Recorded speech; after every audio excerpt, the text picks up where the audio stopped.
Semangat. Mungkin aku ada pertanyaan selanjutnya. Nah, setelah 2 tahun nih ya berarti ya, setelah 2 tahun ini sudah berkecimpung di dunia properti ini, menurut Bu Sylvia, enaknya kerja properti ini apa? Kenapa tadi Bu Sylvia bisa bilang kayak akan terus bertahan dan ini sudah 2 tahun and going strong mungkin ya kata-katanya. Nah itu apa sih enaknya properti, kerja di bisnis properti ini?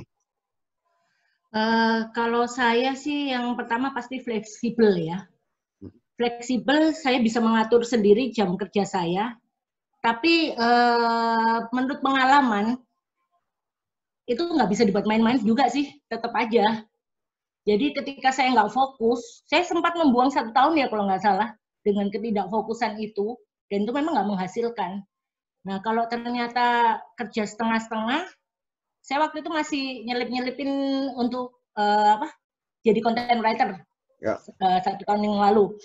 Tapi setelah itu saya pikir saya harus berhenti, saya harus milih, dan saya lebih milih properti. Dan puji Tuhan ketika saya memilih, saya nggak salah pilih gitu. Yes.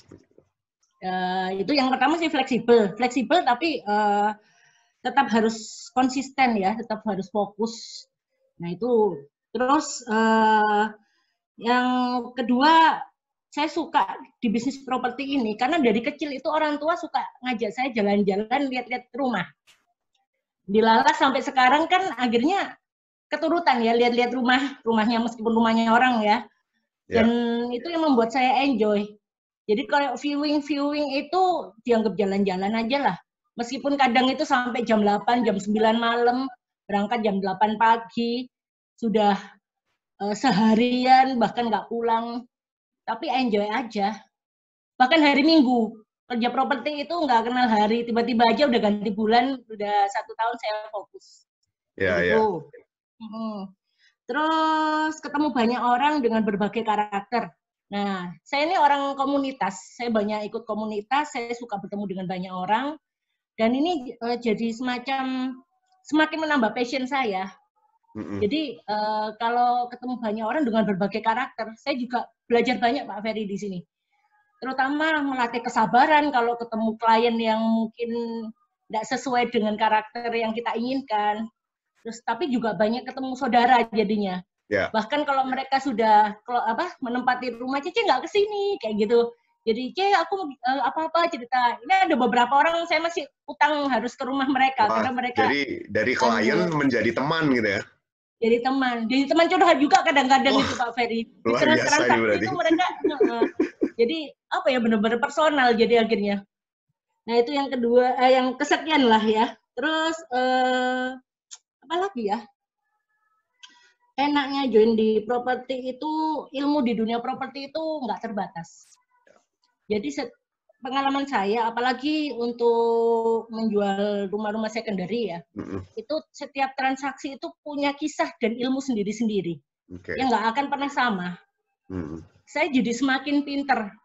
Makanya suka sekali sih, jadi kayak tantangan ya. Oh ini saya ada ilmu baru. Ternyata ngurus KPR itu begini. Ternyata tuh harus ngurus roya tuh begini. Terus harus begini, terus notaris begini. Itu hal-hal yang benar-benar nggak pernah saya pikirkan. Saya bisa ngerti sampai hari ini kayak gitu. Jadi ilmunya dan pengetahuannya juga dapat banyak ya dari tiap-tiap transaksi sangat kan banyak. Beda ya.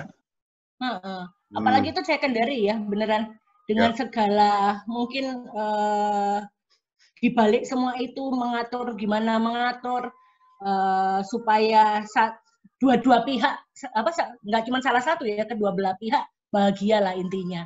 Itu ada ilmunya juga ya, ilmu kesabarannya agent juga. Tapi saya juga banyak belajar itu. Controlling diri juga saya dapat di sini. Itu kalau di mengontrol emosi, mengontrol diri ya. Betul sekali. Mengontrol mental kita mungkin ya, mental state kita betul yang mungkin bisa semua. naik turun ya. Terus yang terakhir potensi penghasilan yang nggak terbatas. Jadi intinya kita pasti punya target ya. Tapi ternyata kalau di properti kan bisa jadi melampaui apa yang kita targetkan kan. Sejauh mana kita berusaha, ya itulah yang kita dapatkan ya. Jadi kita bisa banyak mewujudkan mimpi. Saya banyak terbantu sangat banyak terbantu di sini Pak Ferry. Makanya Puji Tuhan. Saya cinta dunia properti. Puji Tuhan, luar biasa. Puji Tuhan. Terus setelah 2 tahun ini, kalau bisa Bu Sylvia simpulkan ya, kunci sukses di bisnis kita ini apa? Di bisnis properti?